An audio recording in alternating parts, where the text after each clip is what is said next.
Welcome back, fellow jackets, acolytes, and sexy podiatrists. I'm Kelly Mekaleka High Mekahine Hokeen.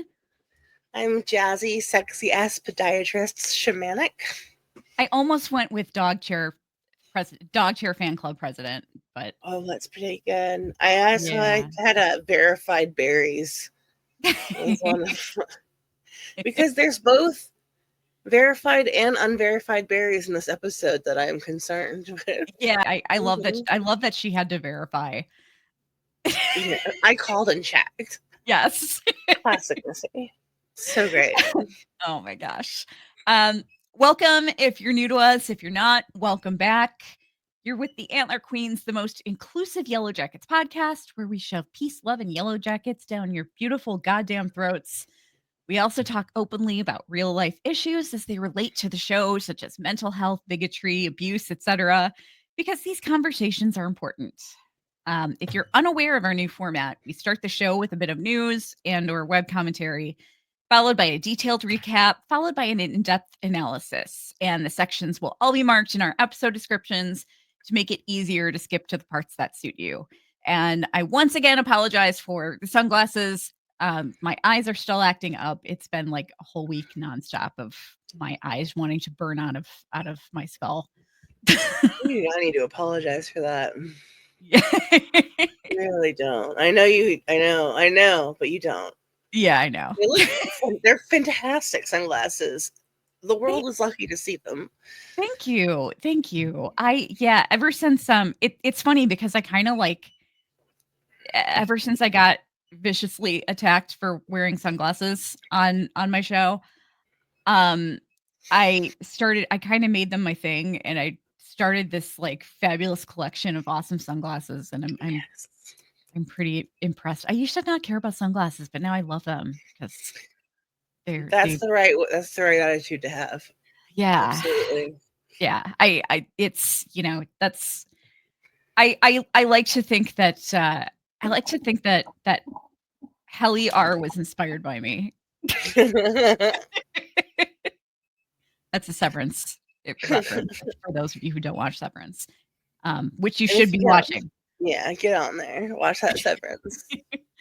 Real good. So not much in the world of Yellowjackets news this week, other than they reached a streaming record.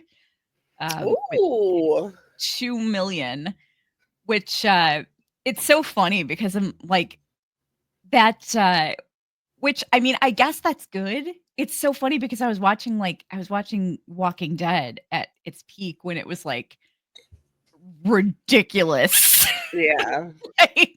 like millions and millions, and like it was fucking insane. There was a year where more people watched Walking Dead than the Super Bowl. Yep.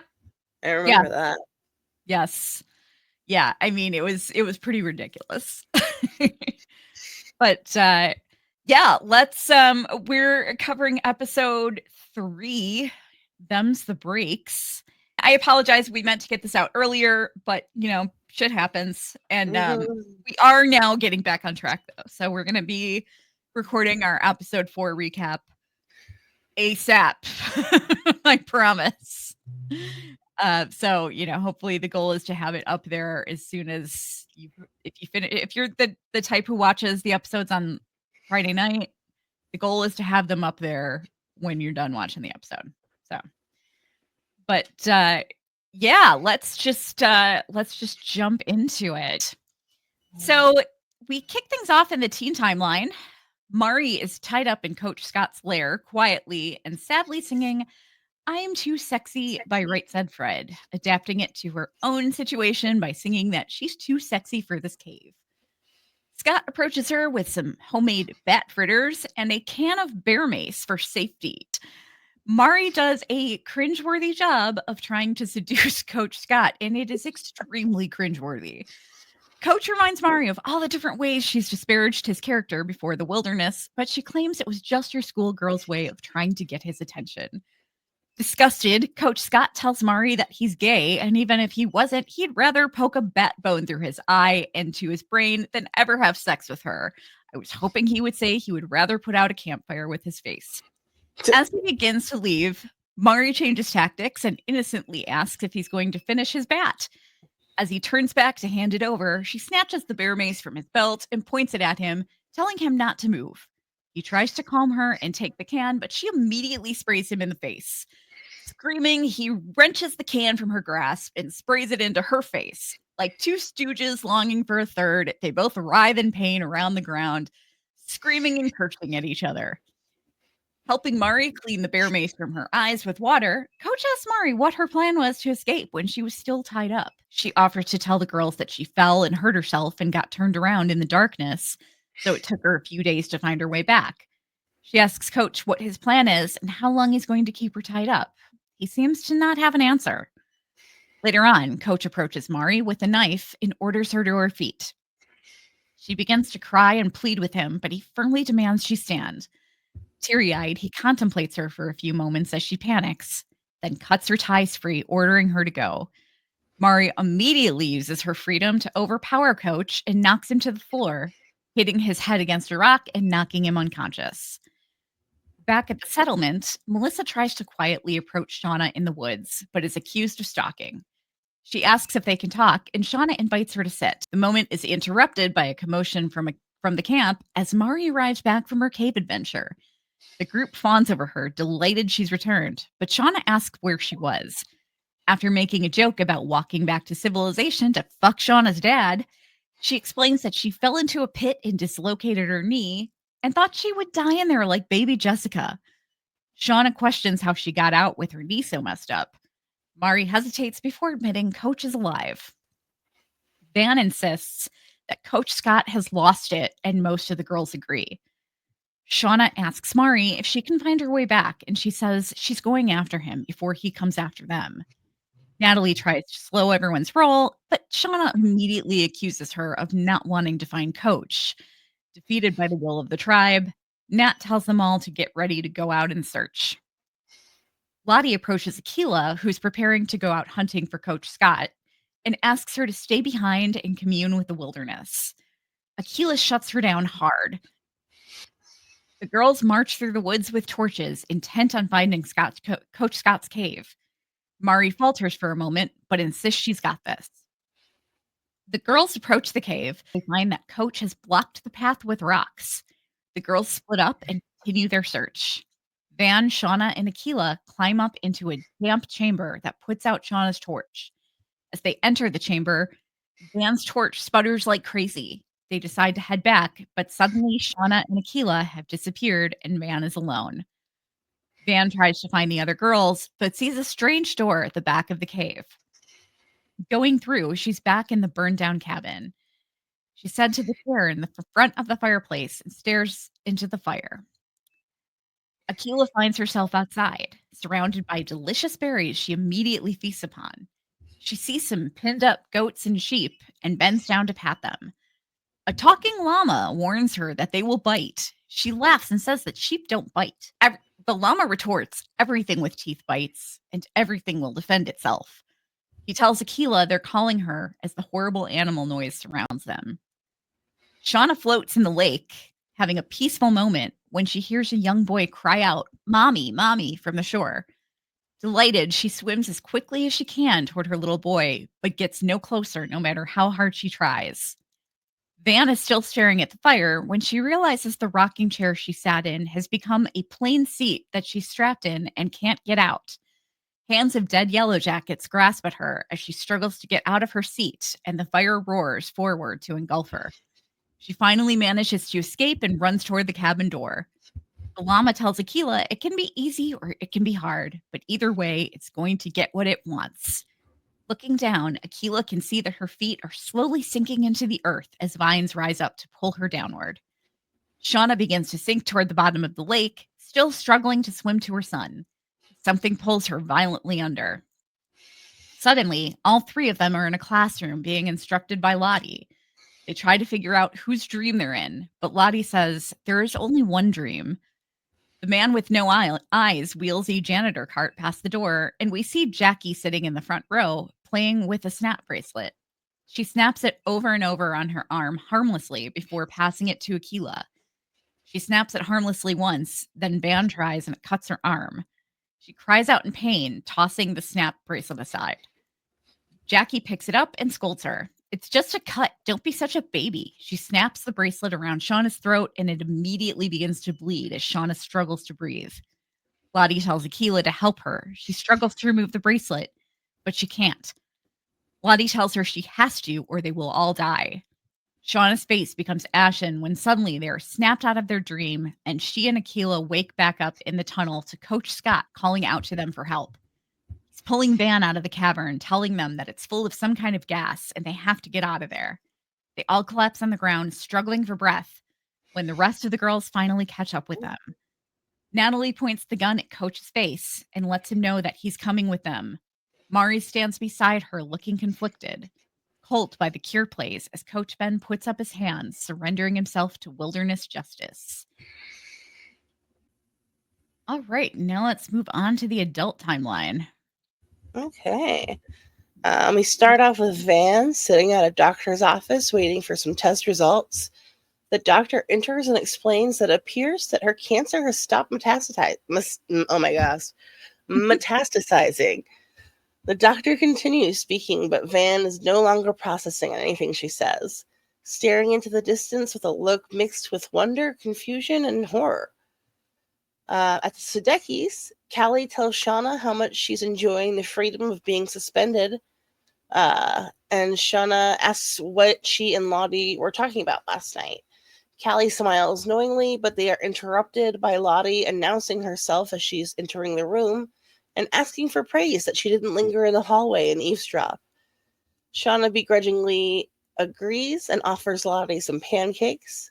Lottie insists that she needs to cleanse herself after her mental hospital food, so Shauna offers to take her to lunch anywhere she'd like, but Lottie is somehow booked solid already. Callie also leaves, abandoning Shauna with a stack of pancakes no one wants to eat. A tragedy. Shauna's phone rings, and seeing that it's Misty, she asks her if she shouldn't be hungover. Misty is going about her workday, smugly says she can hold her liquor, but Shauna is not amused, telling her that she messed up so badly last night. She says her drunkenness was strategic, and she managed to get intel from Lottie.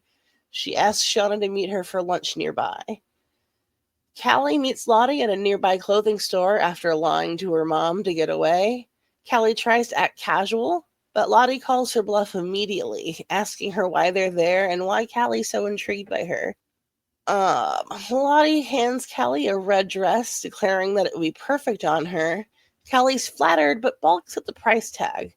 Lottie offers to help, but instead of this rich-ass woman paying, she stuffs the dress in her bag, and they hurry out of the store as Lottie points out the flaws in the store's security system. At lunch, Misty fills Shauna in on the happenings of the sleepover, explaining that Callie tried to manipulate her and Lottie into spilling wilderness secrets, but she put the kibosh on the entire thing using reverse psychology. Shauna tries to escape hanging out with Misty, saying that she has errands, but Misty is eager to tag along. Back at Ty's, Ty reads the obituary of the man she and Van accidentally caused to have a heart attack on her laptop. Distressed, she closes the computer as Van enters from behind, her face still clearly in shock from the news. She and Ty both say they have news, and Ty presses her to go first. She tells Ty she's in remission, and Ty is overjoyed. They embrace and kiss, and after a few minutes of celebrating, Ty tells Van about the waiter. She is shocked and horrified, but Ty tells her that she thinks it's a sign that maybe Lottie is right, and it's happening again. Van protests, but Ty tells her to open her mind to the possibilities.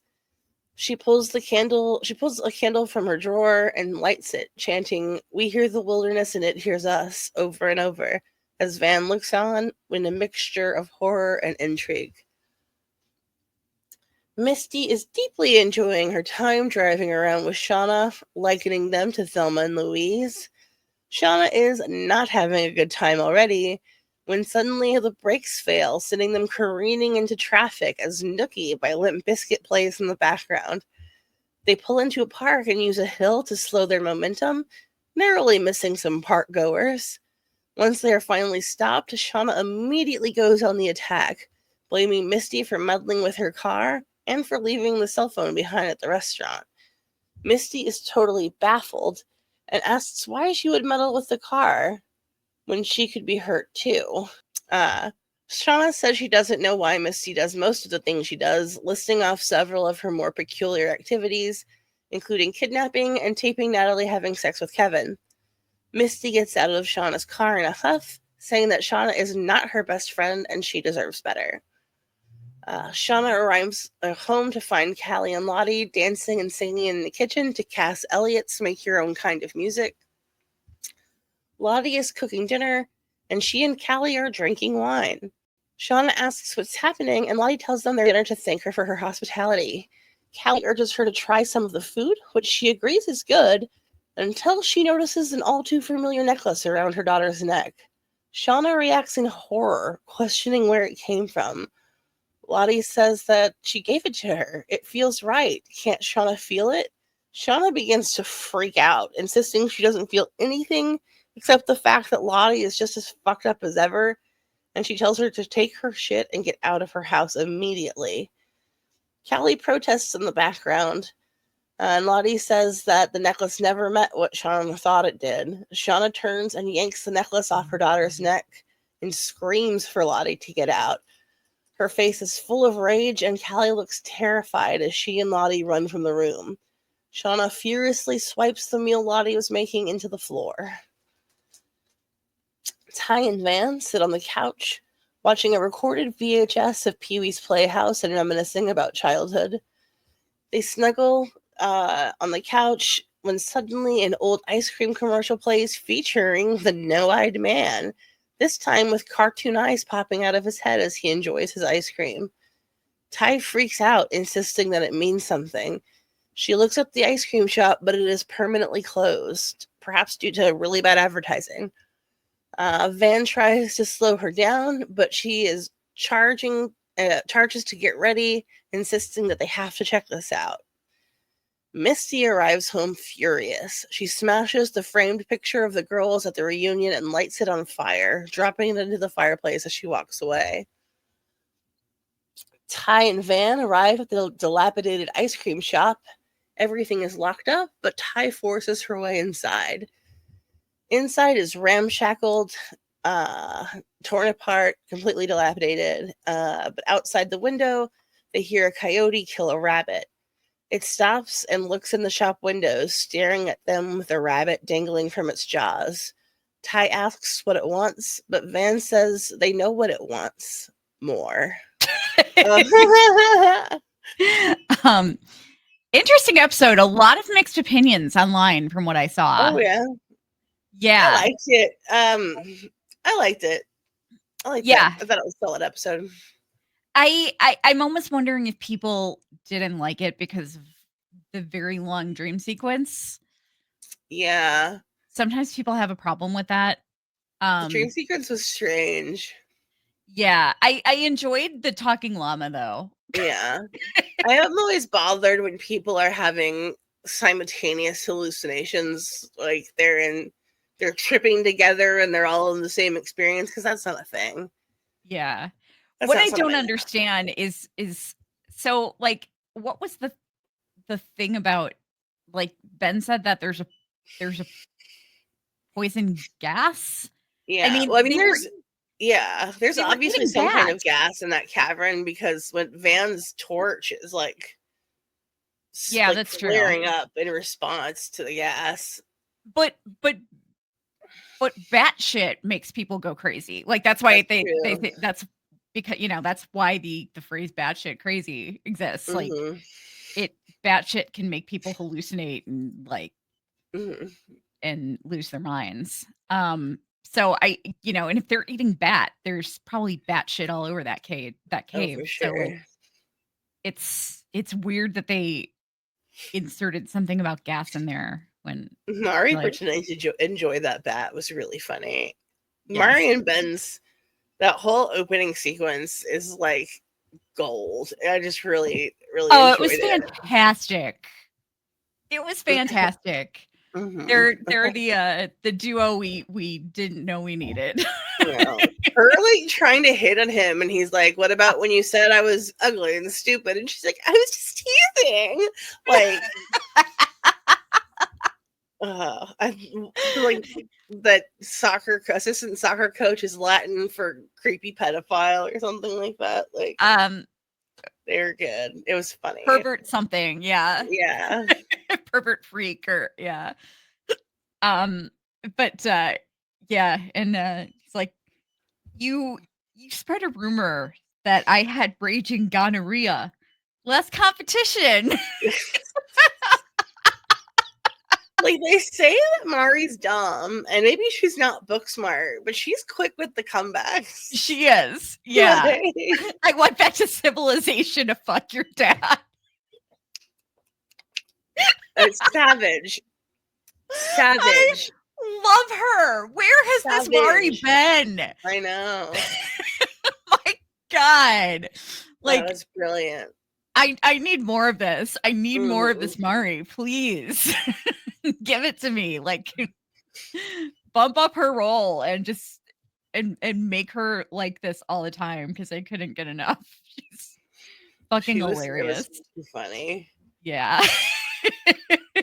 Also, the physical comedy with the bear mace. Yes. That entire scene is fantastic. I like. It was a great way to kick off the episode. Maybe that's what it is. It put me in a good mood. I enjoyed that scene a lot. Yeah, I enjoyed the whole episode. I didn't have any qualms with it, other than not like the no-eyed man. The no-eyed man explanation. Well, it is an explanation. It's not my favorite, but who the hell are they trying to appeal to? Because if I was a little kid, I would not want to be going to that place. Like, yeah, who, like, what ice cream shop would have that at? Like, why is he so creepy? Seriously. But they really didn't need to pop in a VHS. I mean, you can find old episodes of Pee-wee's Playhouse on YouTube, but it's into cool. Van's whole video shop thing. Like, she probably has a bunch of recorded Saturday morning cartoons and whatnot lying around. I actually just watched Pee-wee's Playhouse not that long ago. I found it on YouTube, and I found it on YouTube, and I just watched a few episodes for old time's sake. That, oh my God, I seriously, if Pee-wee's Playhouse meant so much to me back then. It was like I fucking lived for it every Saturday. Oh my God, yeah. I loved that show. Yeah, I could not miss it. R.I.P. Paul.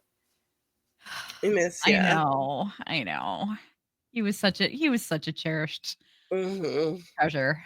But Cowboy Curtis, Dog Chair, Cherry, Terry. What's this guy? The guy who says the thing that your nickname is. Oh, the genie. I couldn't remember. Yeah, I can't remember his name. Yeah. I will 20 minutes after we stop recording. Yeah. I always remembered Mecca like a high, Mecca hiney ho, though. I never forgot that. But and the dancing vegetables, the dancing fruits and vegetables of the refrigerator.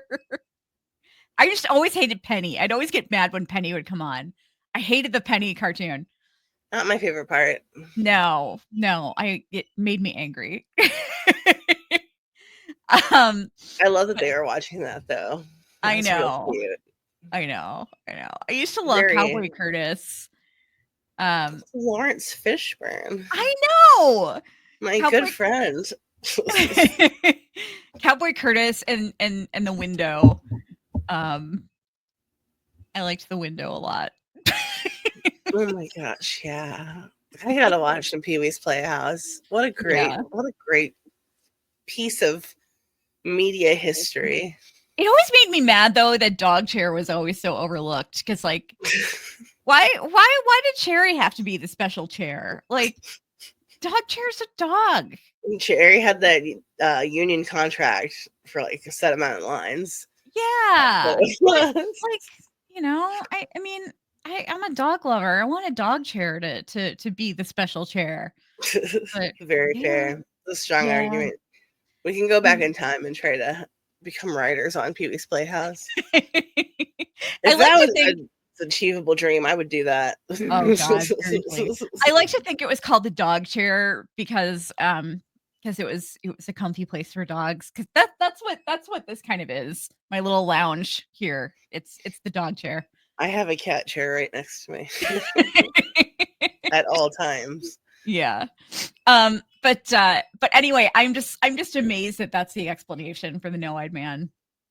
That just blows my mind. I don't like it bothers me that they both explain, because like 100% if like it was just Ty seeing him, this would make perfect sense and be okay, it's something she saw as a child that traumatized her and it's just haunted her ever since, and it's not real at all. But then they show him in the combined hallucination of Aquila, Shauna, and Van, and they all see him. So Yeah. have they all been traumatized? Like, it just, I don't know. I found that very weird because they so far have not. I mean, we know Van knows about him. We know Mhm. that Ty's told Van about him, but do Shauna or Aquila know anything about the no-eyed man or any of Ty's weird bullshit she's going on? Right? Yeah. Yeah. I found it weird that they like both answered it and made it more mysterious in the same episode. Yeah. Yeah, I know. It's very strange. But yeah, it's weird that was he featured on the sign at all? No, I don't think so. Okay. Um it's so weird to me though. Like I don't um like obviously Ty wasn't just imagining him in the commercial because Van's on Yeah. too. So he really was in the commercial, but I just don't get it. It's so out of place. It's so fucking weird. I And mean, like Van saw the commercial and she also hallucinated him, it's sometime in the past and didn't recognize him. yeah. Um So like that makes me feel like it didn't. I don't know. I have a lot of thoughts about it. I almost feel like it's kind of like a Candle Cove thing. Did you watch Channel Zero? Mm-mm. Okay, it's an anthology show. Yeah. No, I I haven't watched it because they did a season based on the No End House, which is like my all-time favorite creepypasta. Mm-hmm. But they had one called Candle Cove, which is based on a real show and a real kid show, from what I understand anyway. And Mm-hmm. it was basically this show that kids from a certain time remembered, but like their parents don't remember it. Like their parents recall them just sitting in front of the TV watching static. So it was like Weird. a show that didn't really exist or something, but Mm. it was like this false memory implanted into, or it was like something that only these kids could see. Um, and there was just like all this scary stuff surrounding it. And I kind of like, I'm almost wondering if it's like a Candle Cove kind of thing where like it's only certain people can see the no-eye man. Interesting. Yeah, I don't know. I like that. Yeah, it was just the whole thing was just kind of weird. Um, but Okay, I have yeah. something burning that I need to find. I need to talk about. Okay, yeah, let's do it. Aquila's dream. Mhm. She walks out into the meadow and it's all beautiful outside. And then there's all these big, gorgeous blackberries all over the bush, and she starts eating them. What the fuck was she eating? What the fuck was she eating? I don't What the fuck know. was she eating? Was she actually eating anything? Was she just hallucinating and not eating anything? Or was she like physically eating something in the cave? Oh God. That's what I'm worried about. Oh God. Exactly. Because she's like going to town on these berries, like, you know, like.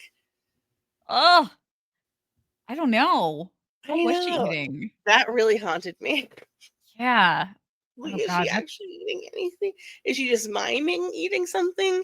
Is she hallucinating that something else in the cave are these berries? Yeah. What's That's happening? That's what it. We had verified berries and unverified berries. Not sure what. Don't yeah. think That's these are kind of real, fucking scary. right? That's a little scary. Yeah, that bothered me. I thought about that a lot for the rest of the night. Oh my God. By the way, I just wanna give a shout out to Tawny Cypress's very, very trendy 90s look here. Yeah, Is this she like looks gorgeous. I mean, she looks great, but Mhm. I need to know if this is like a style that's coming back into fashion Oh, because absolutely, it is. is it really?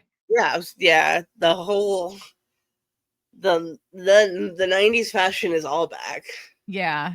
But that like this whole, the vest without a shirt thing was so big Mhm. back then. It's not only like the 90s fashion has come back and now is starting to enter like wide. Like I've seen like those like scrunched up shirts that Oh are yeah. real small and The like popcorn shirts. Yeah. yeah, like all the like early odds Oh, clothes I are starting to hate come those back, things. which is Oh, an awful time period for you fashion. will not catch me dead in a popcorn shirt. I'm sorry. No. No, No, thank you. no, I never. realize that they're very flattering and Are forgiving, but yeah, because they hide they kind of hide everything.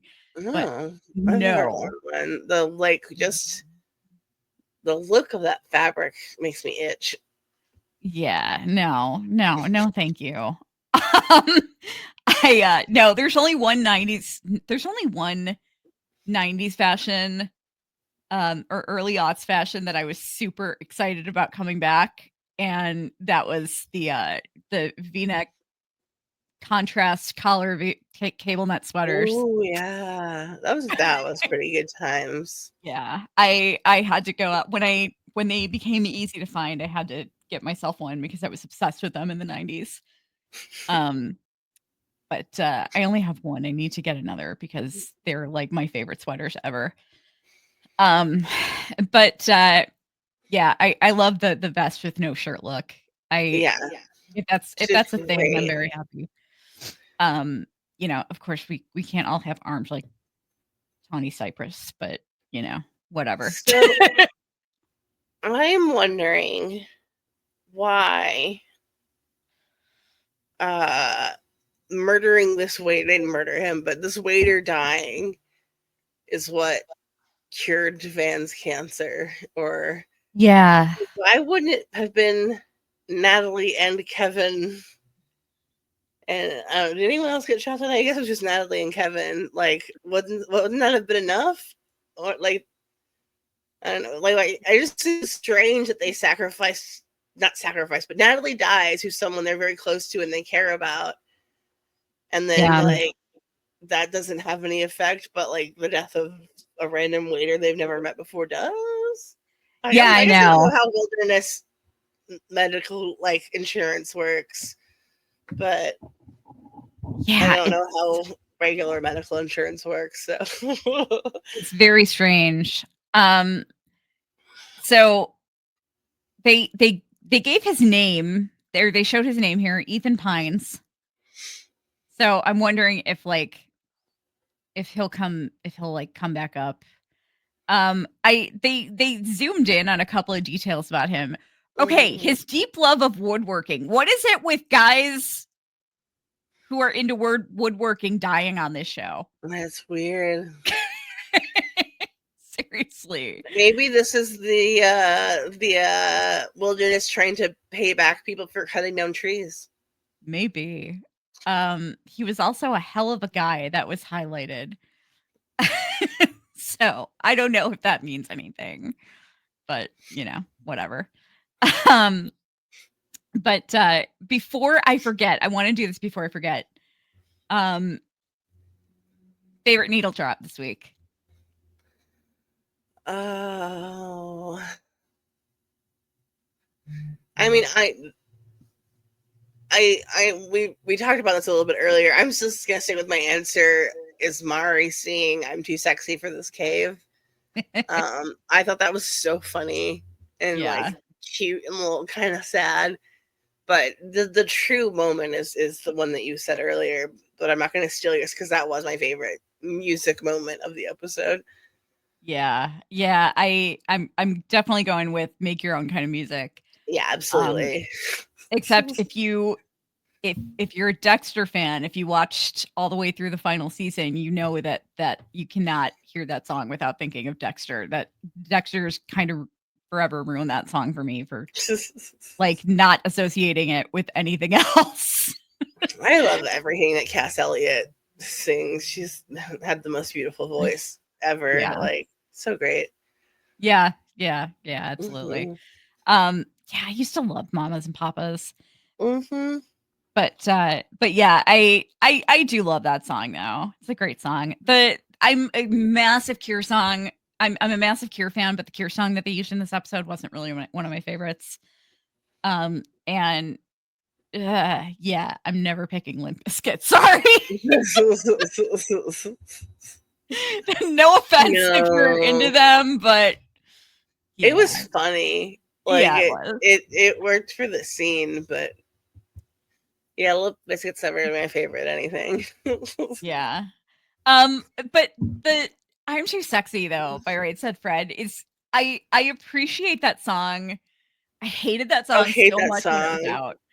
But I hate that song. But yeah, I thought it was so funny that like just like Mari like trying to entertain herself I know. totally like I'm too sexy for this cave. Like Yeah. it cracks me up. I But like I that. appreciate the thought behind the song though, because like I guess the songwriter he basically was making fun of all the people at his gym. Oh, I didn't know that. Yeah. That's a lot funnier. Yeah, I know. So I appreciated the meaning behind the song. I think that's pretty funny. But That's yeah, freaking I've just always hated that song. It's not my favorite. Yeah. And especially if you were like of a certain age back then, Mhm. it's all you fucking heard. Yeah. That song was like just it never went away. Seriously.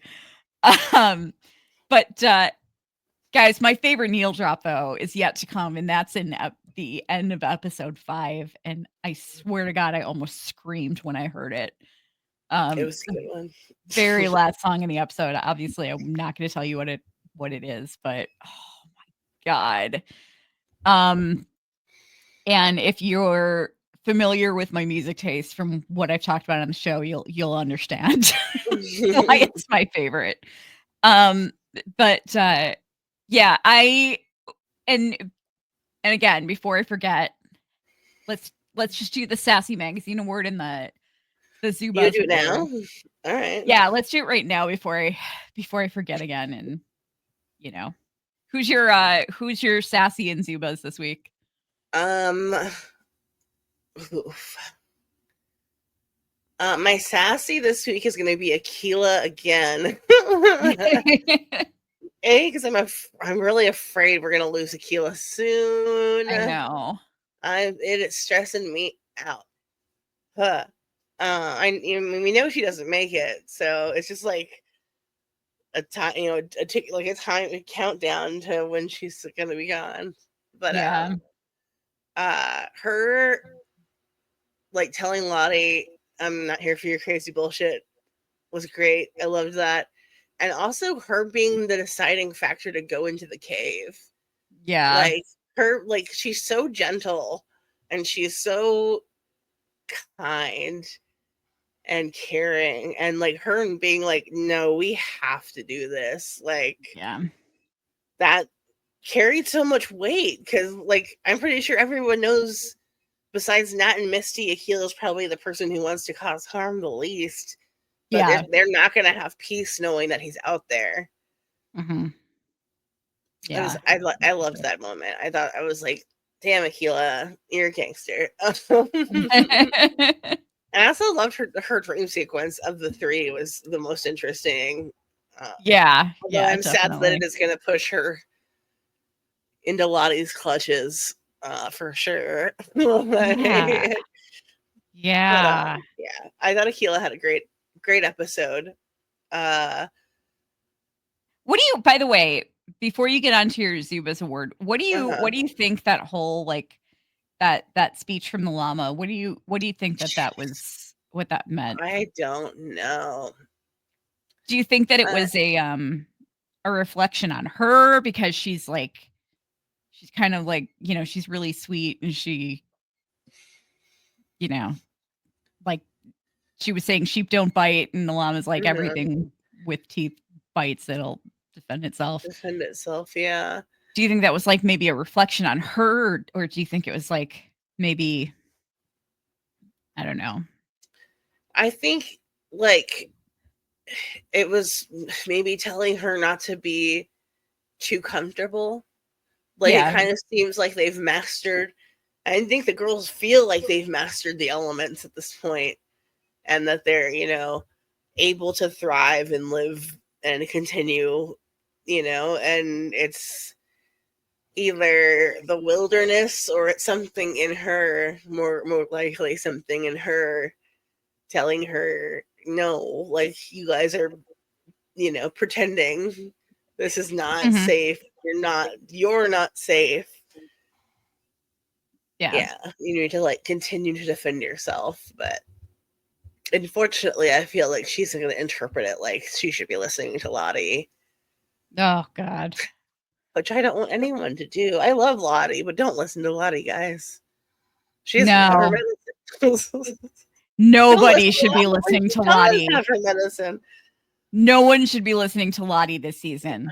Nobody should be listening to Lottie this season. Let me tell you. She goes off the fucking rails. It's not going great. Yeah. And then I was going to say my Zubas is Lottie, but adult Lottie. Yeah. And we haven't really gotten into that yet. But what the fuck was she thinking giving Jackie's necklace to Callie? Yep. Yeah. What the fuck was that? Like, how do you think that Shauna is going to take that well? Period. Like, oh my God. You know this woman. Yeah. You've lived with her in the wilderness for 2 years. She beat the fucking shit out of you. She beat the bricks off Lottie. Yeah. And you somehow thought it was a good idea to give her the, like, sacrificial lamb necklace to her daughter, like Shauna's daughter. Like, oh, she just said in the last episode how everyone's afraid of Shauna. Like, what on earth was she thinking, and how she could have thought that could have possibly ended well? I cannot imagine. I have no idea. I don't know what she was out of her fucking mind doing that shit. Yeah, I thought that was nuts. And now, no, she gets my Zubas award for that same reason. And plus, stealing a $1,600 dress, but I don't even know where she stole that from. You're rich. Like, I know it's probably like some high-end department store or something. Yeah. But you can afford it. Yeah. And you're teaching this girl from, like, a poor family. Like, Shauna and Jeff don't have money. The whole show starts with their money struggles. Yeah. Like, you're teaching this girl that it's okay to shoplift. Right. And then she's not going to be able to pay her way out of jail or pay her way out of issues like you can. Yeah. All around. That dress was $1,600. Yes. It was $1,600. It was a gorgeous dress. Oh my God. It was beautiful on her. But still, like, I didn't even need to see the rest of it. I mean, just like the fabric and everything, looked fucking gorgeous. Yeah. But yeah, no, that was fucking weird. And I'm sorry, what is it with the shows that we cover with people not wanting to fucking eat pancakes? Like, this is a problem. This is a serious problem. Getting back to Dexter, that is not a problem in Dexter. That's one thing that Dexter has over They eat a lot of pancakes in Dexter. Yes, they eat a lot of pancakes. But, pancakes and donuts. And snack cakes. But Dexter really likes junk food, which is weird That's because interesting. he's like I feel he's in like such good one of shape. the reasons. Oh, sorry. Oh no, I was just saying like he's in really good shape, so it's weird that he eats so much junk food. I think one of the reasons that you see people on TV turn down pancakes a lot is because it's something hard to eat a lot of takes. Like it's hard if you like. I mean, if they keep hot and fresh pancakes coming, maybe that's okay. But generally, when you're shooting a show, all the food is cooked at once and it's cold by the time that you're eating it. And eating multiple stacks of cold pancakes take after take is just work. Like, not good work. I hear ya. But yeah, my Sassy Magazine award. God. I'm struggling with this one. I think I'm actually gonna give it to Van for once again proving her invincibility. Can't kill Van. Yeah, she's unkillable. Cancer is not gonna kill her. Nothing else could. Keeps Cancer's on ticking. Yeah, exactly. By the way, I want to read this great comment on our last video from Sarah Hansen. She says, "Okay, hear me out. The first 2 episodes on the 1996 timeline and potentially further episodes, but not all of the season, are not real. It is someone's delusion. In actuality, it is still winter and the pit girl scene just happened with Mari being pit girl. No bunnies or ducks. Coach did burn down the cabin and is hiding out in the tree/cave. No stockpile of hot cocoa and peanut butter bars. Things are actually worse than ever, and the first few episodes of the 96 timeline are just a hallucination." That's a really fascinating take. Yeah. I like that. I like that a lot. What a great theory. Yeah. I've actually had some thoughts on that before that comment was even posted. There are some things that Sarah mentioned that I do think are real, but I've always said I have a feeling that what we're seeing, I've always kind of felt like we're not necessarily seeing everything as it happened.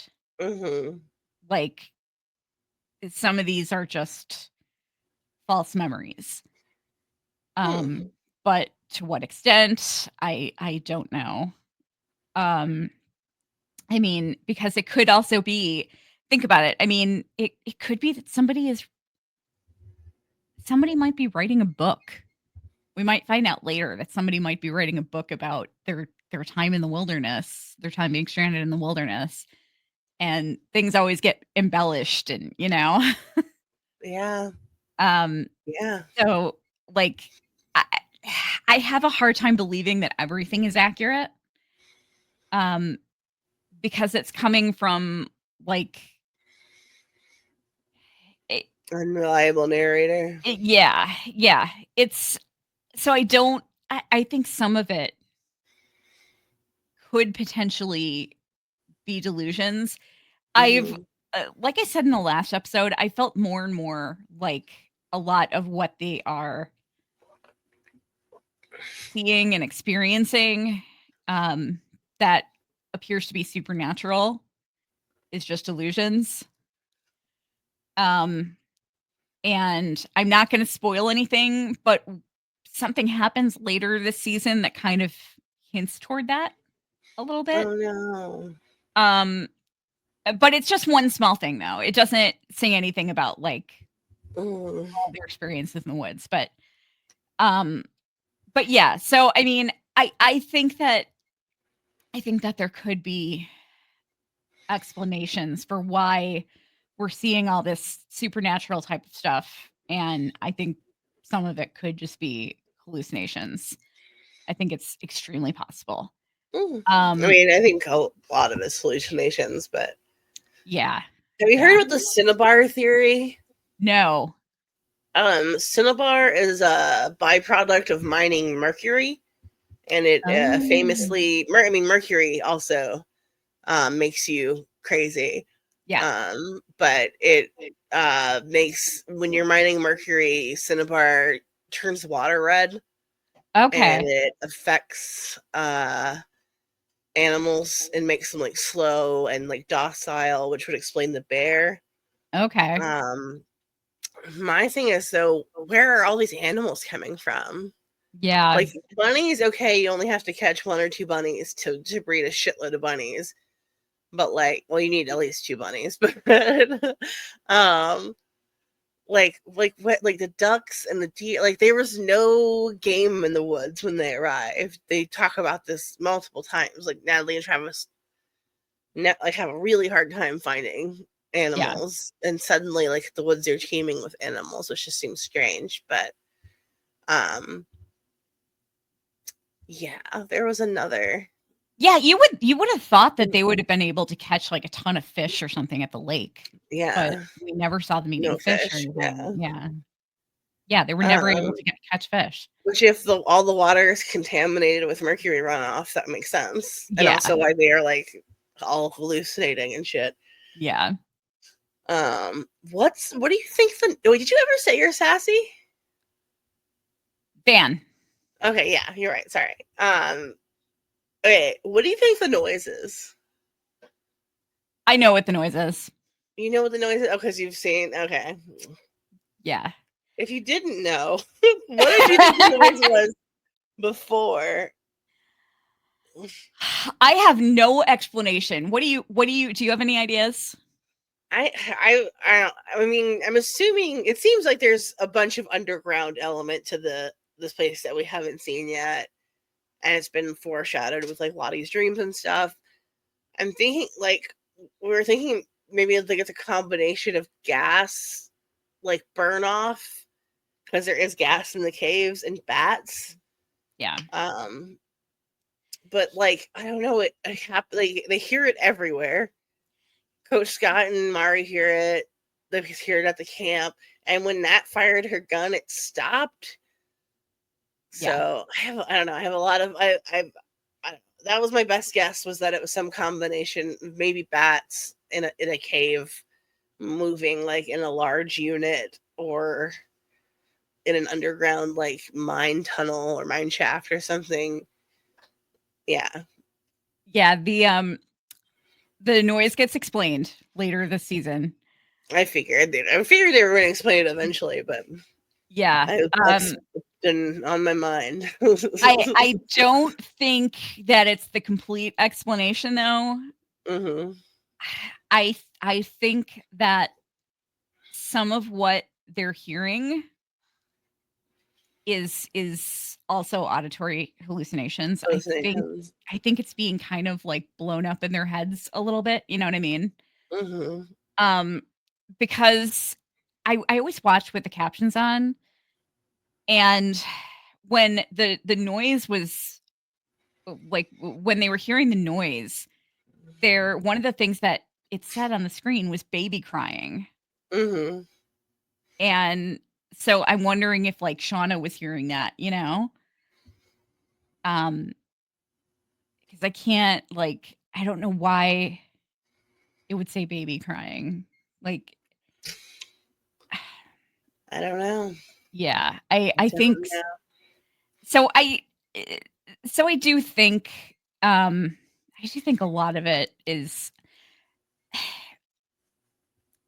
I do think a lot of it is kind of happening in their imaginations. Mm-hmm. Um, but yeah, I don't know. It's so funny because I really thought that all of season 1 and season 2, I felt like there was a supernatural element. Mm-hmm. but it wasn't necessarily as strong as others were thinking it was, because I felt like they were just kind of blowing it out of proportion, that the girls were just like blowing it out of proportion. Mm-hmm. But I don't know what happened. I don't have a reason for it. I hadn't even seen any of the screeners when I came to this conclusion, but like, I don't know. This season, I've just kind of changed my mind on the whole thing, and I feel like they're just, a lot of this is just in their heads. So I really like Sarah's comment, because I've been kind of feeling that way about this season for a while.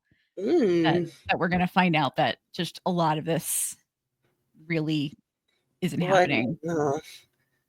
I don't. Well, I won't. We'll have to talk about that. Never mind. We'll move on. Of course, I feel like that gets just proven later, but of course, I think I also feel that way, probably because I've been watching a lot of YouTube videos lately on how so many ghost stories come from like carbon monoxide poisoning. Mm-hmm. And like, you know, you'll hear the same account, like you'll hear all these like spooky ghost stories from people about a certain building. Like all these people that stayed in hotels said they heard something or another, and it turns out that the hotel was like leaking carbon monoxide, you know? So you ever heard like of the Cecil? What's that? Oh yeah. Yeah. Just down the road. But like I remember seeing, there was a post on Reddit, and some folks watching this or listening to this may be familiar with this post, but this person said that like they were waking up, they rented an apartment, and they were waking up to find these handwritten notes, these like very strange handwritten notes,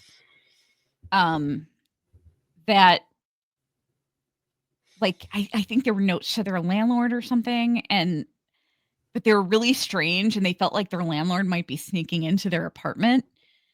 And someone just randomly said, get a carbon monoxide tester. And they did. And there was a leak, and they got it taken care of, and that stopped happening. So basically they figured out that they were actually waking up in the night and writing the notes themselves. Yeah. Oh my God, that's so weird. Isn't that crazy? Oh man, yeah. Gas, man. Gas, baby. Yeah. That'll mess you up. Yeah, exactly. Yeah, we had carbon monoxide poisoning last year, but or 2 years ago, but fortunately it didn't make us lose our minds. It just made us sick. We were like, awful. As soon as, because my husband and I were just like, we couldn't stop sleeping. We were just sleeping constantly, and like we were always exhausted. And then when the dog stopped eating and we're just like not having any energy, we're like, okay, something's going on. And it turned out we had a gas leak. Oh my God, that's so scary. I know. Yeah, we did get it fixed. Fortunately. We left it. We wanted to commune with the wilderness. Yeah, we thought it would be fun. The only way. So you think Melissa is doing all this stuff? That's my best guess at the moment. Yeah, I mean, yeah. Someone was watching. We saw somebody watching Callie. We saw somebody actually watching Callie. Like we saw somebody's hair. It definitely looked like it could be Hilary Swank's hair. Yeah. Maybe it was the No-Eyed Man. That's the most likely scenario. It was the coyote. Yeah, it was the coyote. No, seriously, like I would love for him to make an appearance, for like present day No-Eyed Man to make an appearance. I mean, he was in episode 2. Or is it episode 1? when Ty and Van are making out after the guy has the heart attack? Oh, no, I mean, like not Ty just seeing him. I mean, Okay. like the actual guy that was in the commercial. Oh, Like, interesting. I would, yeah, I would love to. I'd love We'd to have see to go hunt him down. That should be their next move. It is not. But that should be their next move, is to hunt down that actor. Yeah. That would be the logical next step. Yeah, seriously. And, and I'm guessing that, like, that he just burned himself into Ty's subconscious memories because he's fucking creepy. Mm-hmm. And her grandma was afraid of him. Like, I don't know. Yeah, I don't know why that was why her grandmother was seeing the no-eyed man, but I don't know. She was old, and that eye-popping technology was so new, it just threw her for a loop. She was diabetic. She was diabetic. There you go. Yeah. She's she was like, no! It's gonna try to give me ice cream. It's gonna try to feed me ice cream. No! Give him away. I can't have sugar. R.I.P. Ty's grandma. Yeah. But yeah, I thought that this episode was just, it was okay. Mm-hmm. I think the season gets a lot better, personally. Yeah, this wasn't my favorite, but I did not. I liked it. I had a great time watching it. I had a great time watching it again to take notes. Like, it was a fun episode. All the performances were great. I really, really enjoyed Misty and Shauna's whole car interaction. With Misty being like, "We're Thelma and Louise." No, like, yeah. And like their whole fight, like Shauna listing off all of Misty's activities, like being, calling her out for like being crazy and stalking Natalie and kidnapping Jessica and all the, all the stuff that she's legitimately done. She literally did tamper with Natalie's car. Yeah. In the first season. Yeah, she did. But yeah. I honestly, I mean, I've made no secret of the fact that I hated the adult timeline last season. Mm-hmm. I just really wanted nothing to do with it. But I enjoyed like the first episode that once everybody got to the compound. Mm-hmm. And then by the time they all sat around and everything started coming together, and like it wrapped up too neatly. I fucking hated it. I thought it was rushed horribly. But I feel like a lot of that had to do with the fact that they lost an episode. Yeah, maybe. Yeah. That has to really F up your whole season plan. But I'm enjoying the adult timeline much more this season than I was last season. And I think that this episode was a little bit slower. Mm-hmm. But in my opinion, it gets a lot better after this. The adult timeline. Yeah. I still think the teen timeline is great. The teen timeline gets fucking batshit. Yeah, it's season. Real crazy. It gets absolutely fucking batshit. And the adult timeline episode 5 is nuts. I mean, both timelines. And I really think people are going to love that one a lot. But yeah, I'm enjoying this season more than 2. Not as much as 1. But definitely more than 2. Yeah. Like 1 was a great season of television. I mean, I've enjoyed both seasons, but yeah, season 1 was a perfect season of television. It's just very, very good. Yeah. We'll see where this one ends up. I'm still really enjoying it. Yeah. Shauna is fucking terrifying in the teen timeline this season. Both timelines. Yeah. Yeah. Yeah. Yeah, she's kind of The terrifying. look on her face she's like she like get back. So then she turns to look at Callie and like, oh my god, like it scared me. I'm like, no, I wanted to ask her that. Like, someone kind of asked her that in our interview, but I'm like, Melanie Linsky is such a like sweet, fluffy bunny. Yeah, she's so kind. Like, where does she get this rage to play Shauna? Like, she's so. That scene was so freaking intense, and like Shauna's scary. Like, oh, in both, yeah, loved it. Loved both performances from both Shaunas. Yeah, I've said that at length, but I want them. I want them both to be able to be nominated and win an Emmy for that role. Yeah, same. I gotta say, like Natalie was always my favorite character in both timelines. But I think it's becoming Van. I feel like Natalie is kind of getting less of a storyline this season. She's in an unenviable position right now. Yeah. And I miss Juliet. Yeah. I really do. It's a bummer. It's a bummer that she's gone, but I yeah, I'm not over that. Yeah, for sure. What do you what did you think of Shauna's son in her dream being blonde? I thought that was weird. I thought that was weird. Why was he blonde? Jeff's not blonde, right? I know. She was dreaming she'd had a baby with Jackie. She wanted Jackie to be the father. Whose baby is that, Shauna? Yeah.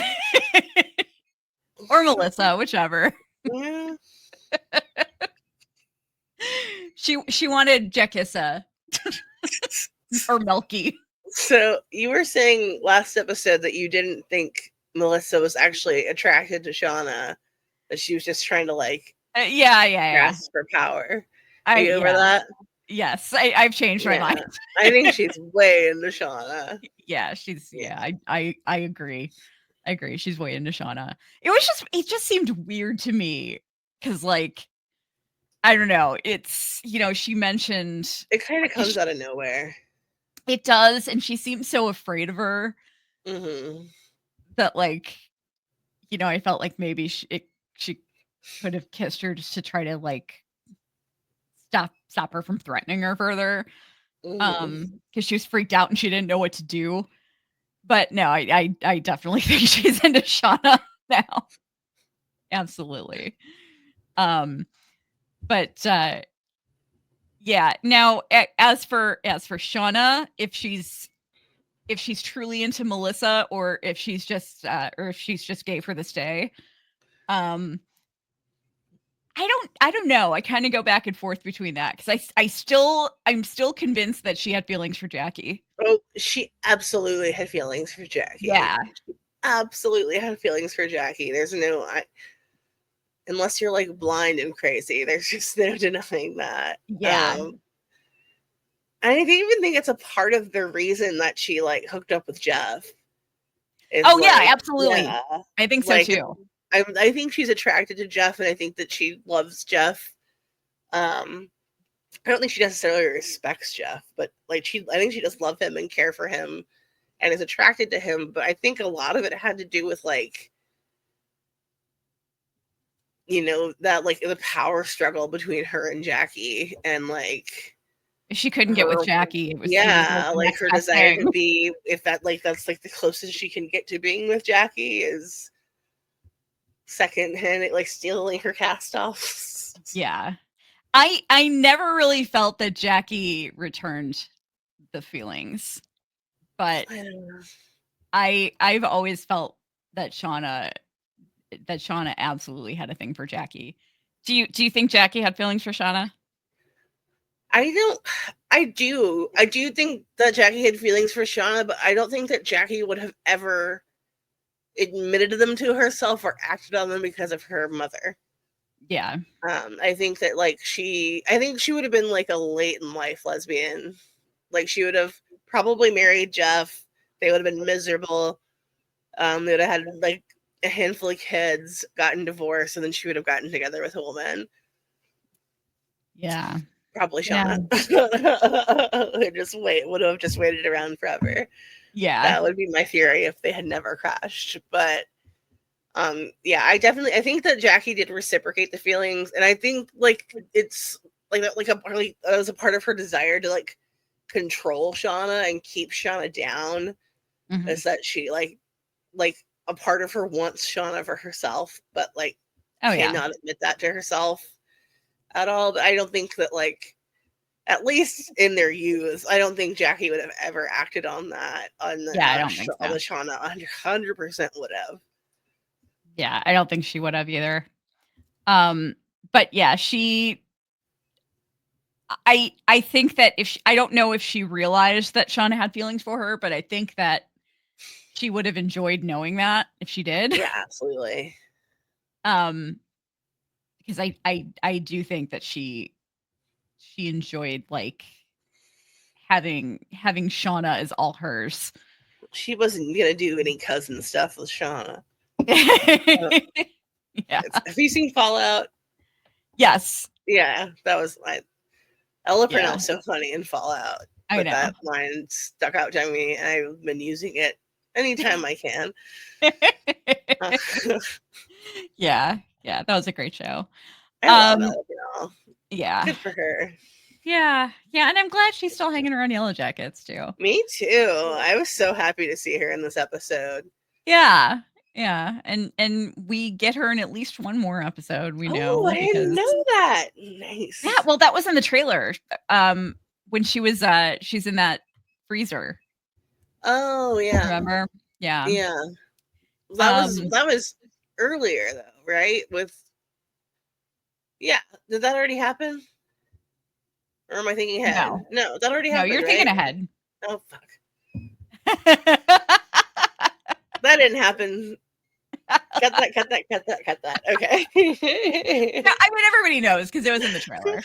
But yeah, I kept thinking this scene of her when I'm thinking of the trailer in my head, I'm picturing her in that classroom scene.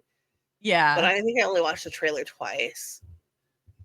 Yeah, I think I think that's actually one more time than I did. Bummer. That's the next episode. Yeah, I'm ahead. But ooh, I'm tired, girl. Oh, so am I, man.